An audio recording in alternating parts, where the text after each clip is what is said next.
ఎవరు నువ్వు? కాంచన. ఇక్కడికి ఎందుకు వచ్చావు? నా పగ తీర్చుకోవడానికి వచ్చాగా. ఎవరి మీద? చెప్తా.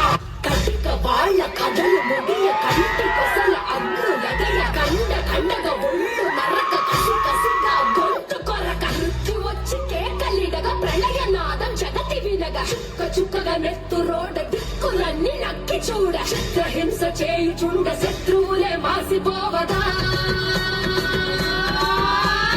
మీరే చెప్పండి, పసుపు రాసుకున్నావా అని అడుగుతున్నాడు. నువ్వు కాదు పసుపు రాసుకోకుండా మగ రాసుకుంటారా? పసుపు గాలిలాగా వచ్చరా